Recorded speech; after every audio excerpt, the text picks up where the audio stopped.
Hello, and welcome to the Object Rocket video series on databases and architecture. So today we're going to talk about a modern data architecture and how we can spin one up in minutes. We're going to talk about how we deploy and integrate Hadoop, Spark, MongoDB, and ElasticSearch. So to start off, let's use a sample data set where we can target all these database and analytical technologies and talk about how we go ahead and integrate them.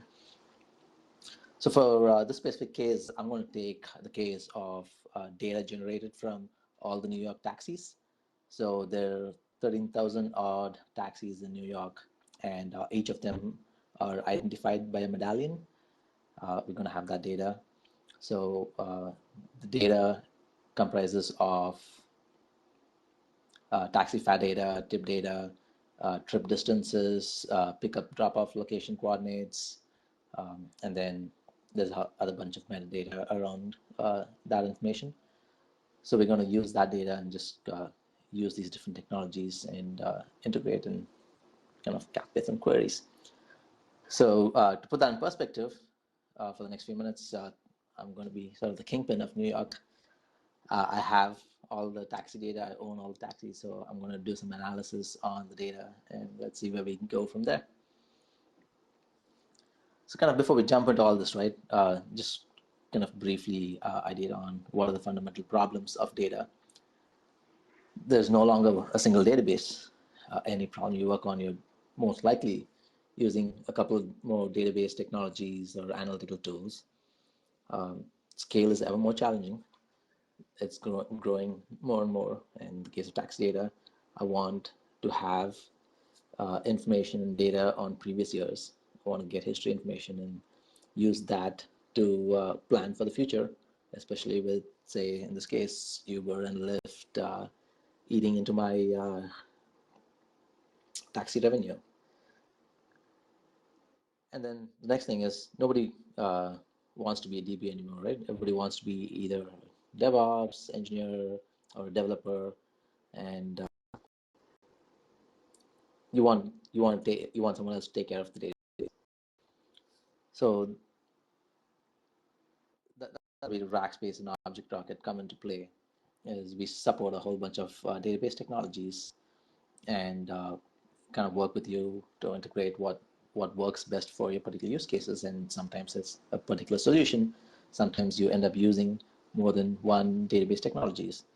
For example, just a regular architecture, you have, say, Redis as a caching layer and backed by, say, MySQL or MongoDB.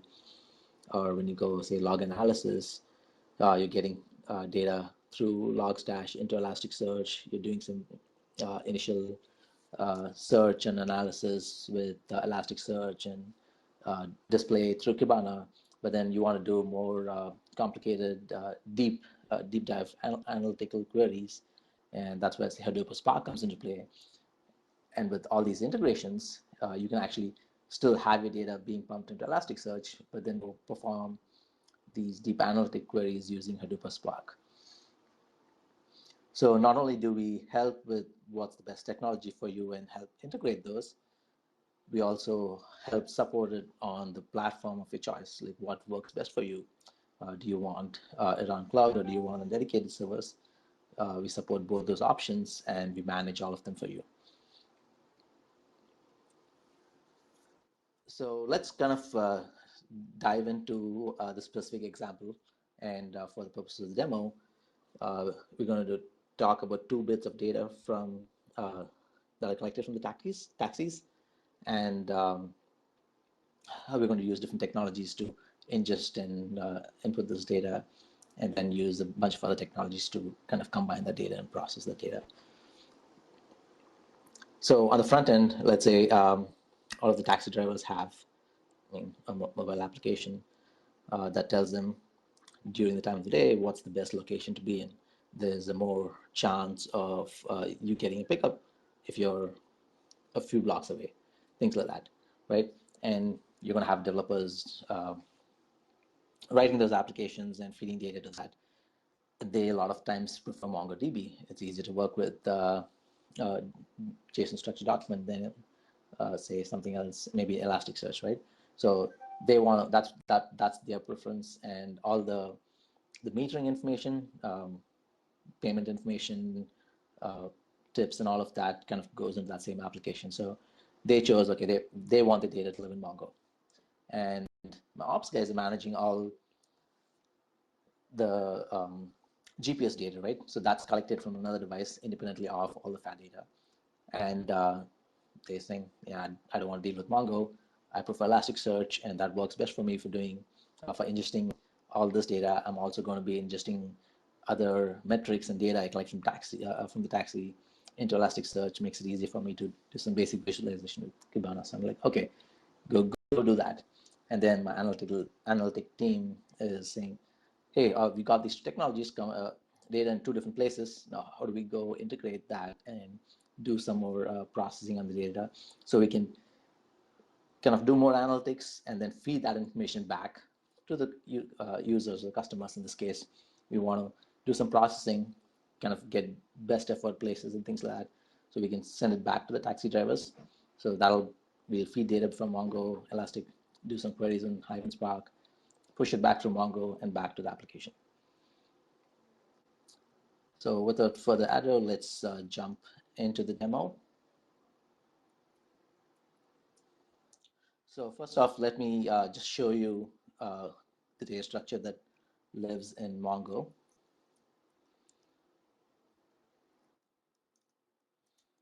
Just going to log into Mongo, use the taxi data database, and let's just look at one record.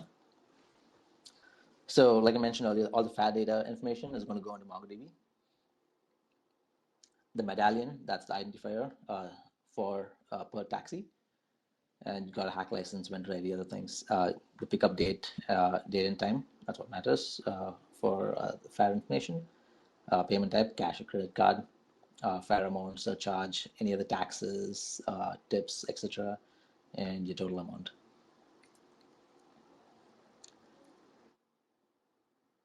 And then let's go look at what we have in Elasticsearch. So Elastic HQ is a neat little plugin that's readily available when you provision with Object Rocket Elasticsearch. That gives you easy to use kind of operational interface for Elasticsearch. For example, you can look at the number of nodes, shards, total number of documents, etc. So in this case, we have a taxi data index, and let's just go look at the mappings of that data. So in this case, we call it ES data. So this is all the GPS information for that. So again, pick up drop-off times, last count, medallion, and then the pickup, that is a geo point. So that's the latitude and longitude coordinates. And then we got trip distance and time in seconds and other data. So yeah, you can do basic stuff in Elastic HQ. You can run queries. You can actually directly invoke this API if you want to do that. So basic node diagnostics and a few other things are available with Elastic HQ. So now we have the data. We have the data ingested into Elasticsearch. Let's go jump over to Cabana. So Cabana is a powerful visualization tool that integrates very well with Elasticsearch. Elk Stack is what predominantly people use for log processing, but it's used for a lot of other things as well. So with Cabana, with a few simple searches, I can actually go visualize my data. So here what I'm doing is, this is just dumping all of the data for the taxi data information, the trip data information. So all the fields we saw earlier. So those are these fields. So this is just basically, and you can go search for stuff. So say, I want to search for a particular medallion. I can just go search for that medallion. And I get all the records for that particular medallion. Let's go do some more visualization, kind of to see what we're doing here. So this is a simple visualization just off the input data, no analytical processing, anything just yet. Just the input geo-coordinate data and pick-off time, drop-off times. So what we're looking here is for a particular medallion, what locations generate long trips. Obviously, if you look at here, JFK is further away from Manhattan. Most people fly into JFK and then are driving into Manhattan. So your pickup times are, your average trip distance is say 18 miles from here. Some over here as well. But if you go pick up another medallion, he probably has a different pattern. His more leaning towards the airport. And so if you look at yet another, so he has some, this taxi driver had some longer trips from uptown and more from LaGuardia and other places. So as someone looking at all data and I want to just kind of get a gauge for what's going on, this is an easy to use tool and without much hassle can analyze basic information. I don't have to be a statistician analyst to kind of go analyze these things. Let's look at a couple more queries. So these are unique pickup locations. So what locations garner more pickups? So on average, you see on the outskirts, mostly small ones. But then right around central town is midtown is where a huge number of the pickups happen. That's where most people either go to work or things like that in New York. And then that's the aggregate for all taxis for a month. And then I can just go dive down on a particular medallion, and it's as simple as just searching for the medallion, and my interface is automatically updated for that information on that medallion.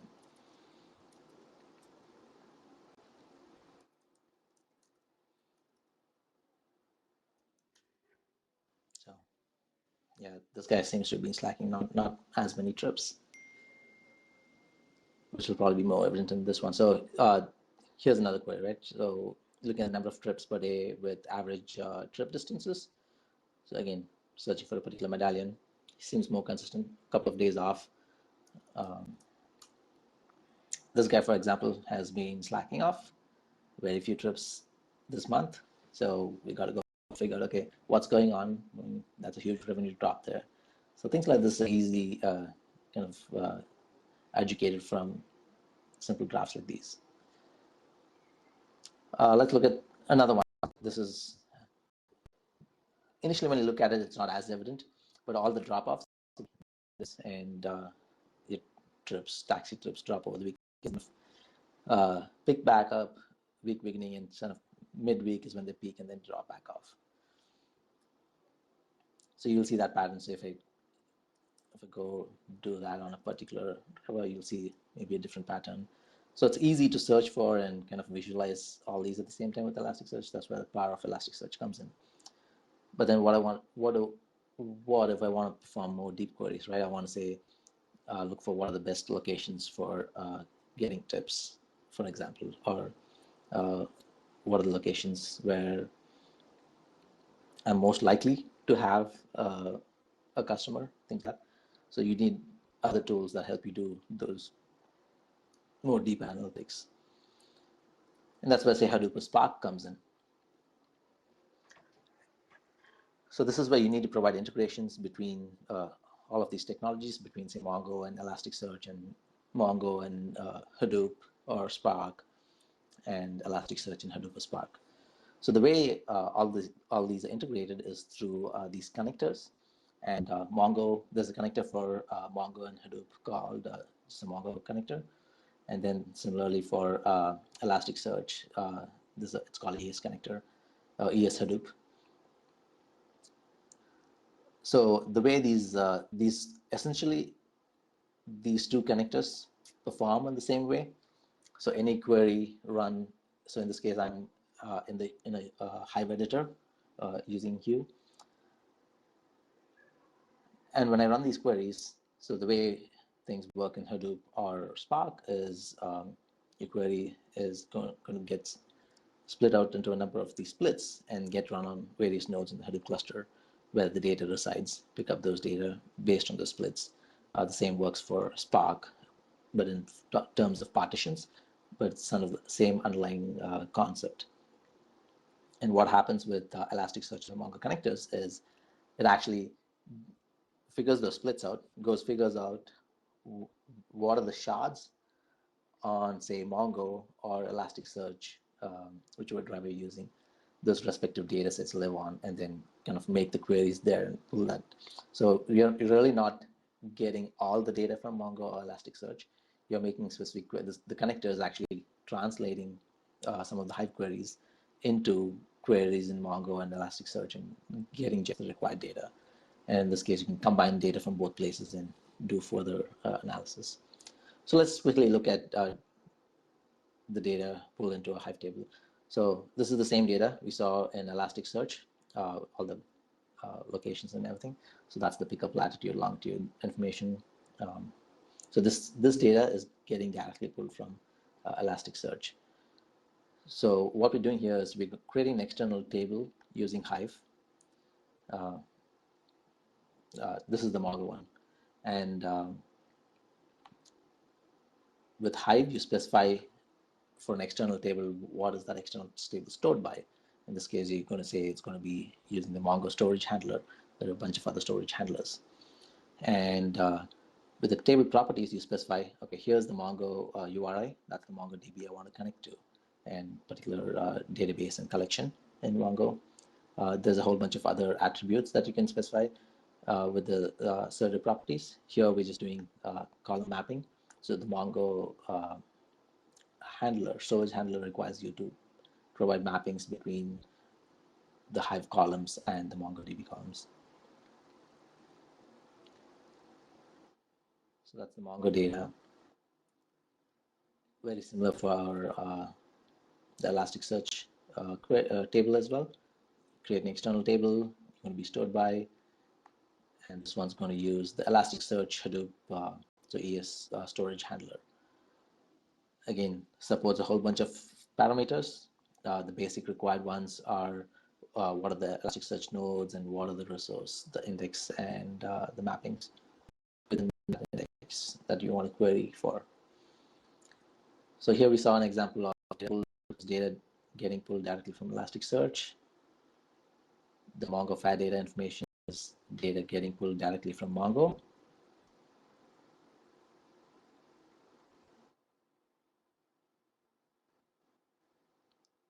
Takes a little while longer on Mongo than Elasticsearch, but that's you finally get it. So that data is there. So now let's say I have these two tables in Hive, but the data lives in these two locations, and I want to go combine a query that pulls data from both of these. Say I want to, in this case, figure out tip amounts, all the routes or trips that garner trip amounts that are greater than $15. So I'm just doing a simple join query here, picking up from the fat data table and the trip data table. And now with Hive, I'm able to actually combine both of this data and do some analytics. There's obviously more deeper analytics that you can do, but we'll just look at this one for the demo purpose. While that's running, let's go and see. So now we have all these running and easy to show in a demo, but I'm going to show you how easy it's actually go spin up all of these and set them up. So first, let's go look at the Hadoop cluster. So you go to the Rackspace control panel, and under databases, big data. So that's where you create a Hadoop cluster or a Spark cluster. It's a few simple steps: a cluster name, specify region, specify username, SSH keys, and you build from one of the predefined stacks. Choose the distribution stack. Let's just go with all the services. I want all the services for this one, and the flavor. So it comes in various node sizes, depending on how much disk and RAM you want, number of nodes, and that's all you need.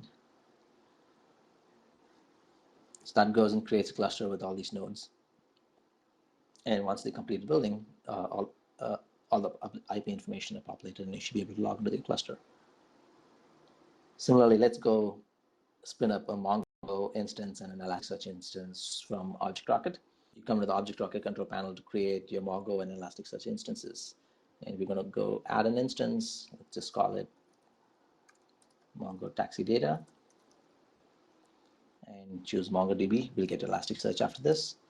You choose between a sharded or a replica set. choose the version of Mongo. Let's do the 305 early access. You get a bunch of plan options. Let's choose the 5 GB plan. It's going to get provisioned in IAD, confirm, and then go ahead and create the instance.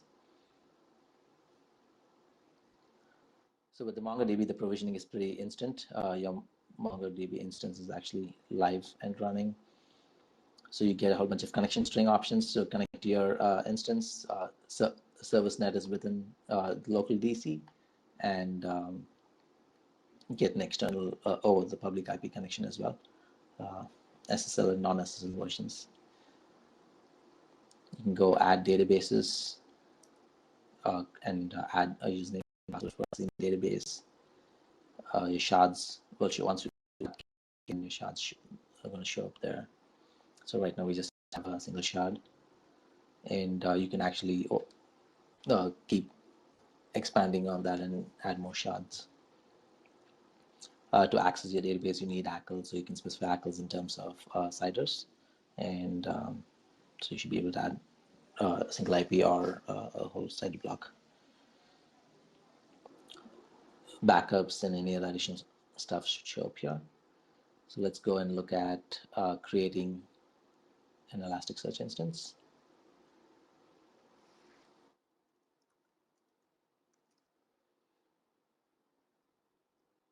So the Elasticsearch is pretty straightforward as well. So what you get with an Elasticsearch cluster is, by default, you get 4 client nodes. So those are the only client nodes. You only have access, as a user, you have access only to the client nodes. There are 3 master-only nodes, and then 2 plus data nodes. So you start off with 2 data nodes, and then you grow your data nodes. All of them are PCI Flash-based storage. So the current supported option is only a clustered. We only provide a clustered Elasticsearch option. And similar to Mongo, you get to choose versions. Let's go with 172. Have a whole bunch of plan sizes, starting from 256 MB all the way to 64 GB. And you get to choose which regions you want. Let's stick with IAD. And that's all you need for the Elasticsearch cluster as well. It takes a couple of minutes for the Elasticsearch cluster to get built out, and once it's built out, you'll have the same information as MongoDB. So let's jump back to a Hive query that is completed, and look at it. There's been a lot of instances where there are some Hive tips. So Hive also lets you, similar to Cabana, has some visualization capabilities. It's not as full-fledged as Cabana, but you can do basic stuff to figure out things.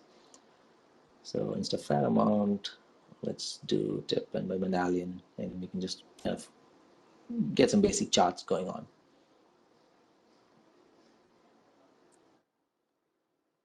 Okay, a couple more minutes, and the Elasticsearch instance should be up. But yeah, so that's it. So we went talking about a data set and how we ingest data through 2 different methods, 2 different databases, in fact, and combine data from those 2 databases using yet another technology or tool, and kind of integrate all these with the connectors. And it just takes a couple minutes to 10 minutes to integrate all of these, build out this whole platform, and then actually start consuming it.